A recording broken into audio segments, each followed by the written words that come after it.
C'est une ville où il n'y a pas de papier par terre, pas une personne sans abri. Bienvenue à Paris, en tout cas le Paris d'Emily in Paris, série Netflix truffée de clichés sur la capitale. Oui, la saison 3 est sortie le mois dernier et elle cartonne. Sauf que la mairie de Paris est très remontée contre Emily in Paris. À ses yeux, le décor de la série est contraire aux engagements climatiques de la ville, Alexis de la Fontaine. Oui, pour les écologistes de la mairie de Paris, cette série véhicule une vision stéréotypée de la capitale, contraire aux défis climatiques.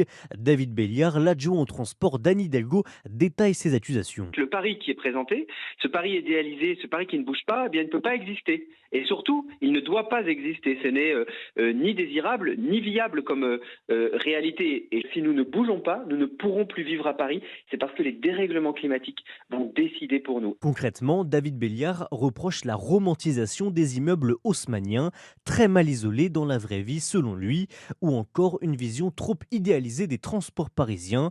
Pourtant, cette série qui cartonne à l'international profite évidemment à la ville de Paris. Plusieurs restaurants, boulangeries ou agences immobilières voient leur chiffre d'affaires démultiplié grâce à Emily in Paris. Alexis de la Fontaine du service politique d'Europe 1. Autre stéréotype, tiens justement de la série, les Français seraient fainéants. D'ailleurs, il est interdit de travailler le week-end en France, dans Emily in Paris. Ah. Bon, pas sûr que ce soit très vrai.